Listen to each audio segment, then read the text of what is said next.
Assalamualaikum warahmatullahi wabarakatuh. Sebelumnya saya harus mengucapkan syukur kehadirat Allah Subhanahu wa Ta'ala yang pada hari ini alhamdulillah target 1000 subscribe tercapai. Alhamdulillah, alhamdulillah, dan alhamdulillah. Termasuk di dalam syukur saya ini tidak lepas dari terima kasih saya kepada semua yang telah mendukung,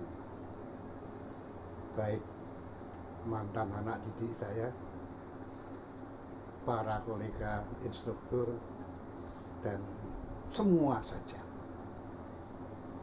Barangkali saya perlu menceritakan latar belakang saya terjun ke kegiatan pembelajaran jarak jauh via channel YouTube. Pertama, memang dari awal habitat saya adalah habitat pendidik. Sejak saya diminta turun, sejak saya di atas kapal yang dipimpin oleh chief engineer saya yang bernama Bas Peter almarhum. Di situ beliau mendidik anak buahnya. Saya terkesan, sehingga kesan itu saya lanjutkan, dan alhamdulillah apa yang diajarkan oleh almarhum Bas Peter saya tersampaikan. Saya turun dari kapal bukan karena pindah kapal, bukan karena saya tidak kerasan di kapal atau di perusahaan, tapi saya dipanggil oleh negara untuk membantu pendidikan di BPLP P3B Semarang waktu itu. Sejak saat itu jiwa pendidik saya muncul. Ya, cara mendidik saya sudah saya rekas demikian rupa, karena saya juga mendapat akta mengajar dari IKIP Semarang, Bapak Dr. Satmoko dan Ibu, orang tua Ibu Sri Mulyani. Kemudian saya mendapat pendidikan khusus pengajar kepelautan di Belanda, sehingga saya memperoleh spesialis 1. Ini yang membuat saya makin memantapkan dan berterima kasih kepada pemerintah, karena semua ilmu yang diberikan saya tentang pendidikan saya dapatkan secara gratis. Demikian juga waktu saya dikirim ke Jepang untuk mendalami administrasi pendidikan, semua menuntut ke diri saya bagaimana wujud terima kasih saya kepada Indonesia, kepada bangsa Indonesia. Ya, sejak saya di Semarang, saya sudah membuat buku, walaupun isinya bukunya diktat, masih ketikan, tapi buku itu sudah sempat beredar kemana-mana. Ya, saya tidak sebutkan namanya, tapi buku itu sempat namanya dirubah, ada yang namanya tetap saya, dan sebagainya.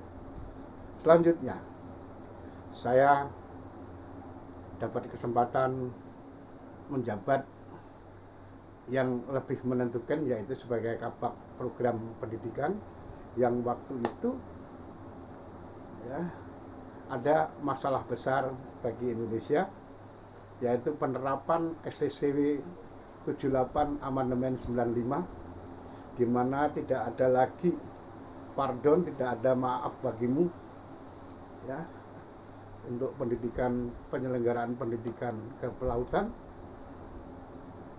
Sampai saat itu lembaga pendidikan tidak diakui, sehingga sertifikatnya pun tidak diakui. Saat saya lulus dari kandang saya, Ancol, yang mendidik saya, ijazahnya tidak diakui selama saya berada di kapal berbendera Jerman, di Hapag-Lloyd, dan saya harus mengikuti pendidikan kursus kecil untuk memperoleh Sivarboek dari Jerman. Ya. Selanjutnya ijazah semuanya dari Panama dan Nigeria. Merasakan, dan kebetulan pada 95 saya menjabat sebagai kabak program di Badan Diklat Perhubungan. Saya merasakan, kami, bukan saya sendiri, beserta teman-teman dari Dirjen Laut dan dari pemerintah, dari semua yang terkait, termasuk Bappenas, Dirjen Anggaran dan sebagainya, memperjuangkan agar Indonesia masuk di dalam IMO Whitelist sehingga penyelenggaraan pendidikan diakui, sertifikasinya diakui dan sebagainya. Banyak yang telah kita lakukan sehingga alhamdulillah PLAP yang pertama diakui, kemudian berturut-turut Semarang, Ujung Pandang, Surabaya. Kemudian Pertamina merupakan lembaga diklat swasta pertama yang juga mendapat pengakuan. Dilanjutkan. Saya hanya mengingatkan jangan sampai whitelist yang sudah kita dapatkan itu lolos. Yang kedua, selama saya jadi kabak, saya mendapatkan informasi-informasi tentang kelemahan pelaut Indonesia. Pertama tentang bahasa Inggris, yang kedua cepat puas, sense of belongingnya, sense of take action-nya terlalu besar, dan yang ketiga yang paling parah malas baca buku. Inilah yang kemudian saya racik, dan karena saya mendapatkan pengalaman berpendidikan di Belanda dan Jepang, di mana pendidikan itu sebetulnya simulasi dari kehidupan laut yang diterapkan di kampus, maka di dalam cara mengajar saya, sebagaimana anjurannya Pak Mas Menteri Pendidikan, saya berani melakukan pendidikan program metode yang lain. Saya mengajarkan tidak ceramah, tapi mengajarkan approach to pendekatan di lapangan, ya, kehidupan pelaut sejatinya di lapangan. Saya mencoba mengelompokkan ship number 1, ship number 2, ship number 3 dan sebagainya. Mereka boleh buka HP, mereka boleh telepon, asal untuk kelompok. Kegiatan ini yang membuat saya bahagia. Sampai dengan umur saya di atas 70, saya masih semangat karena saya merasa berhasil dengan cara saya, dengan metode saya yang bukan lagi ceramah, tapi mengatakan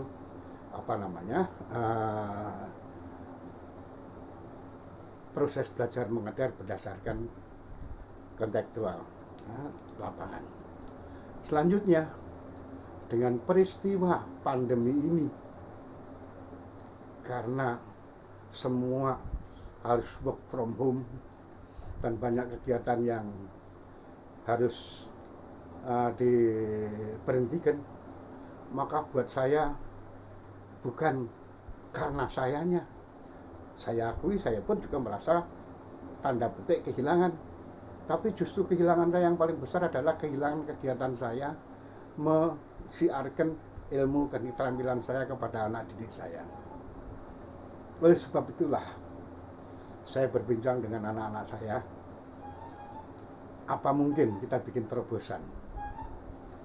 Saya melihat sana, melihat sini, ada e-learning dan sebagainya.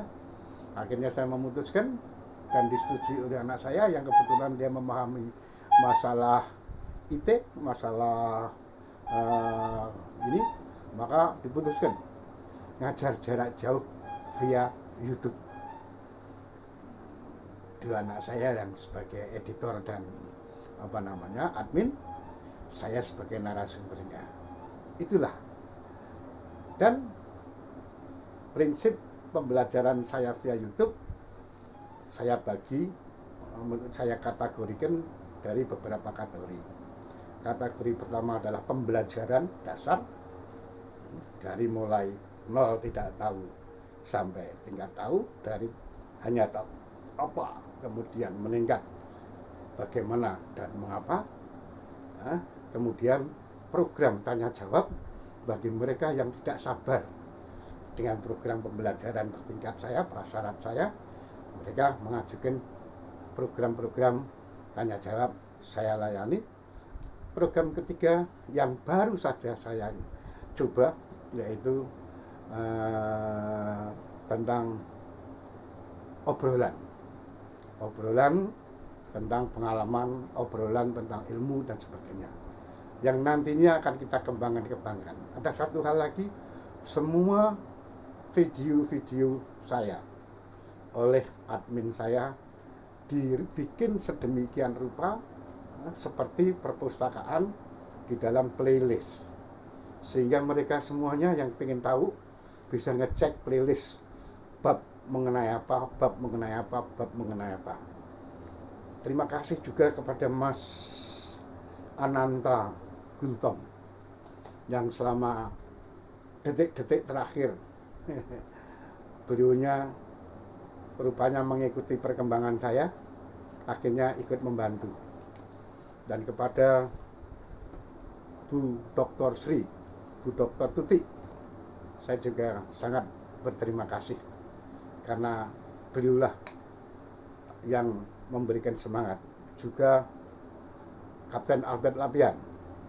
Itulah kira-kira yang perlu saya sampaikan. Terima kasih saya atas pencapaian 1000 subscribe. Kembali saya terima kasih kepada rekan-rekan saya, instruktur, mantan anak didik saya, pada taruna-taruna, ikutilah. Mumpung saya masih nyala, saya akan tetap menyala selagi api saya menyala.